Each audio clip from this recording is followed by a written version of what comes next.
வணக்கம். நான் பவானி முத்துராமலிங்கம். இப்போ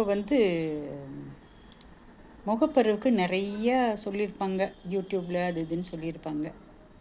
காலையில் எந்திரிச்சதும் நீங்கள் கையை பார்ப்பீங்களோ, உங்கள் கண்ணாடியை முகத்தில் பார்ப்பீங்களோ, சாமி முகத்தை பார்ப்பீங்களோ தெரியாது. ஆனால் எந்திரிச்சதுமே பல்லு விளக்காமல் கொள்ளாமல் உங்களுடைய உமிழ்நீரை நாக்குலேருந்து உமிழ்நீரை எடுத்து நீங்கள் முகப்பரு மேல் தடவி வந்தால் உங்கள் முகப்பரு போயிடும். ஒரே நாளில் போயிடாது.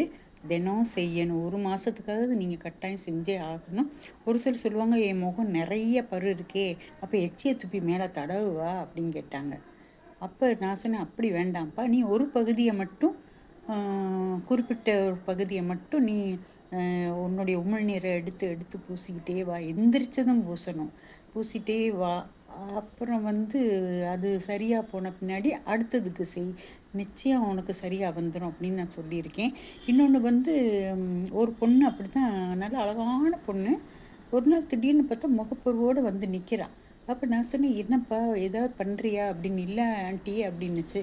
சரி, நீ எந்திரிச்சதும் இந்த மாதிரி உன்னுடைய உமிழ்நீரை நீ எடுத்து நீ தடவிக்கோ அப்படின்னு சொல்லி 1 மாதம் கழித்து இன்னொரு தடவை அந்த பொண்ணை பார்க்கும்போது முகம் வலுன்னு இருந்துச்சு. என்ன ப்ளஸ் ஏதாவது செஞ்சியா அப்படின்னு நான் கேட்டதுக்கு, இல்லை ஆண்டி நீங்கள் சொன்ன மாதிரி நான் உமிழ்நீரை எடுத்து தான், நான் எந்திரிச்சு தான் எடுத்தது, அதை செய்வேன் ஆண்டி, இப்போ சரியாக போச்சு, உங்களுக்கு ரொம்ப ரொம்ப தேங்க்ஸ் அப்படின்னு சொல்லிச்சு.